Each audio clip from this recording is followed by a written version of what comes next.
Assalamualaikum warahmatullahi wabarakatuh. Sebelumnya izin memperkenalkan nama-nama anggota dari kelompok 1. Yang pertama, Faiz Jamar. Yang kedua, Angga Kurniawan. Yang ketiga, Arya Fernanda. Yang keempat, Aditya Wahyu Pratama. Yang kelima, Risti Sudanisa Arsmunandar. Yang keenam, Putri Cecilia Azani. Dan yang ketujuh, Agus Daniel Manulang. Kelompok kami akan menjelaskan materi tentang teori institusi publik.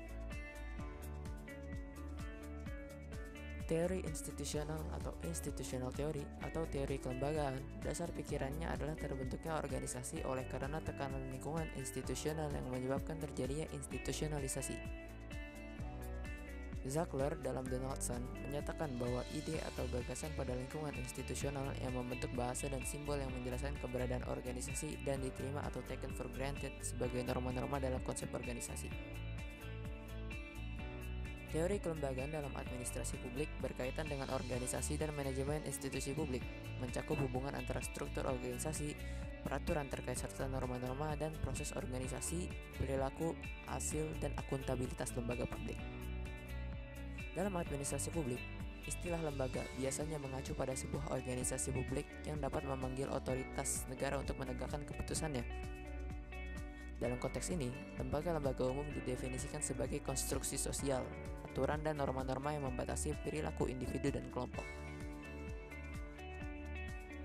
Teori kelembagaan baru atau New Institutional Theory juga dikenal sebagai paham neokelembagaan atau neo-institutionalism. Para ilmuwan menelusuri teori kelembagaan mengenai reaksi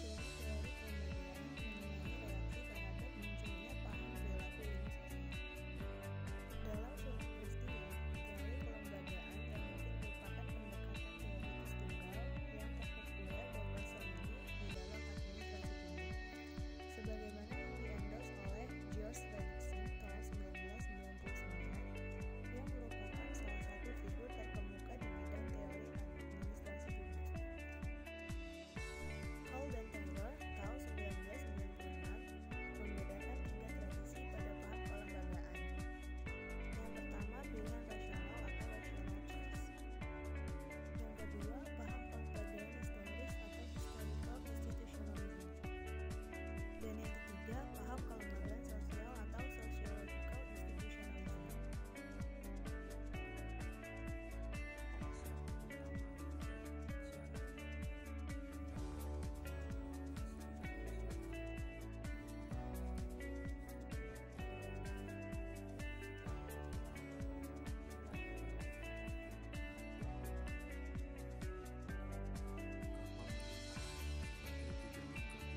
badan ini terdiri atas wakil-wakil rakyat. Semua memperlakukan hukum harus disetujui oleh badan legislatif ini. Namun, sangat sedikit kebijaksanaan berasal langsung dari inisiatifnya. Fraksi-fraksi, kelompok-kelompok kepentingan, dan koalisi-koalisi partai politik campur tangan dalam memperlakukan kebijaksanaan penting.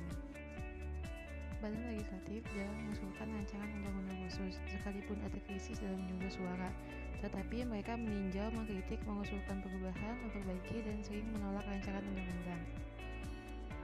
2. Badan eksekutif. Badan eksekutif pemerintahan ini bertanggung jawab dengan makna yang terkandung dalam namanya, yaitu melaksanakan keinginan-keinginan rakyat. Dalam sistem demokrasi, eksekutif ini bertindak atas nama. Semakin banyak mendapat dukungan yang diperoleh eksekutif dari rakyat, semakin efektif tindakan-tindakannya, dan begitu sebaliknya. Tetapi, seorang eksekutif yang demokratis sangat berbeda dengan seorang jenderal atau presiden perusahaan bisnis. Eksekutif harus memimpin, tetapi harus tanggap juga terhadap rakyat, sebab publik secara kontradiktif mengharapkan agar eksekutif mengambil inisiatif, tidak melakukan sesuatu tanpa berkonsultasi dengan publik. Namun demikian, eksekutif yang kuat akan selalu dituduh berkecenderungan menjadi diktator, dan sebaliknya, eksekutif yang lemah senantiasa akan diejek karena kurang mengambil inisiatif. 3. Badan yudikatif. Dengan adanya yurisdiksi kekuasaan yang dibatasi konstitusi dalam hal mana mereka harus saling berhubungan dalam urusan pembuatan kebijaksanaan, selalu ada kemungkinan terjadinya pelanggaran konstitusi. Jika demikian halnya, diperlukan adanya pengadilan tinggi yang berfungsi sebagai wasit agung untuk masalah-masalah penafsiran konstitusional. Pengadilan tinggi semacam itu mewakili asas mengenai lembaga yudikatif, agung, dan independen. Perkembangan teori institusional. Teori institusional telah berkembang dalam berbagai disiplin ilmu, bahkan bersifat multi dan interdisipliner. Di antara kelompok disiplin ilmu yang memberikan sumbangan utama terhadap perkembangan teori institusional adalah ilmu ekonomi, ilmu politik, dan sosiologi. Scott 2001. Pendekatan ekonomi kelembagaan pada awalnya menggunakan asumsi-asumsi rasionalitas klasik dengan asumsi-asumsi ekonomi untuk mewujudkan eksistensi organisasi dan institusi. Williamson tahun 1989 telah mengembangkan pendekatan transaction cost analisis dalam organisasi.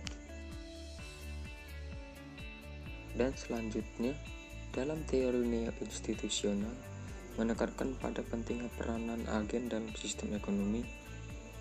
Koordinasi dalam aktivitas ekonomi menyangkut transaksi pasar dan struktur institusi. Dalam hal ini, peran sistem pemerintah dalam ekonomi kelembagaan menjadi penting dalam struktur institusi dan organisasi. Pengertian institusi mencakup aspek yang luas. Luasnya cakupan tersebut dapat dilihat dari definisi sebagaimana yang dikemukakan Scott tahun 2001.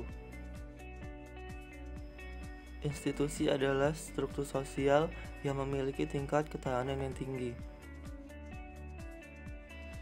Institusi terdiri dari kultur kognitif, normatif, dan elemen regulatif yang berhubungan dengan sumber daya, memberikan stabilitas dan makna kehidupan sosial.